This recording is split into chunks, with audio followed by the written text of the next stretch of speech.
Recording start in 5, 4, 3, 2, 1. Start. The bill does not form part of what is called the Hindu Code series of bills. Nevertheless, it is connected with the various changes that are sought to be brought about so that it may be considered, broadly speaking, a part of that approach. During the last years, with this House and its procedures have been considering this matter in various forms at least one or two or three occasions. I gave an assurance to this House that we shall expedite this matter, but somehow or other my assurance did not produce much effect on the situation, and in spite of our wishes there has been delay. It is true that in a matter of this kind one cannot rush on, and one has to give every consideration to various viewpoints in this House as well as outside. Nevertheless, it is rather unfortunate that there has been such considerable delay. Therefore, it is a matter of particular satisfaction to me that we are at last coming to grips with these problems in the shape of this bill and one or two others that will follow. I am not a scholar enough to discuss the niceties of Hindu law, but I have dabbled in some broad studies of law and custom and history and cultural developments. My own conception of Hindu society has been that it is essentially dynamic, not static and unchangeable. Indeed, the mere fact that it has lasted a long time is due to a certain dynamism which has enabled it to adapt itself to changing conditions. Gradually, Hindu society became rather static through the hardening of the caste system, and in various other ways this process was spread over hundreds of years, and the final seal was set upon it with the advent of British government in this country.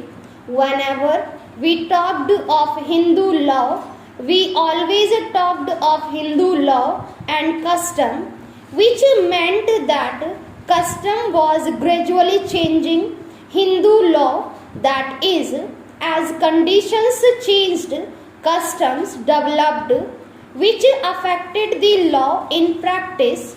Whatever it might have been in the ancient text, of course, there are so many ancient texts that one can quote the scripture for any argument.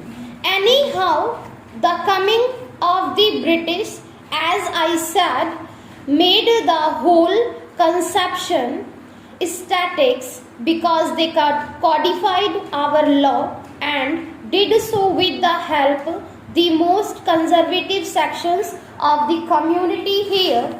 We have gone through political revolution in this country and become independent. We are going through a process of economic change. There another speed aspect which is equally important, and that is social change. I do not think it is possible for you to think in terms of political change ignoring economic and social change. Most people now admit that economic change is as necessary as political change, but some people seem to think that social change, using the word in narrower context is something entirely different from political and economic matters, and that social life can be kept a closed preserve. I submit that this is not the right outlook because life is an integrated whole. If the political context changes or the economic outlook varies, it follows that the social context also changes whether you wish it or not. Therefore, a true revolution in a country must take into account all the three aspects together. The person who considers himself a political revolutionary but a reactionary or a conservative in the economic sense or in the social sense is not an integrated person. He lives in compartments. Take the problem of untouchability. I cannot quote the sacred books, but many people hold the sacred books, enjoin it on them. Nevertheless, we came to the conclusion long ago that it must be done away with, not only because it was unjust, but as Gandhiji repeatedly said, for the very survival of Hindu society. That is to say that this important social change become essential even from the narrower point of view of Hindu society itself. That manner of thinking has to be applied to other problems of human relationships as well. After all, the biggest problems of the world are human relationships, whether of one individual with another or an individual with a group or one group with another group. So far as this particular bill is concerned, as the House knows, it is a permissive measure. It is not forced down anybody's throat. It is essential to have permissive measures as a halfway course which will lead to other measures. I do not propose to say anything about the clauses of the bill.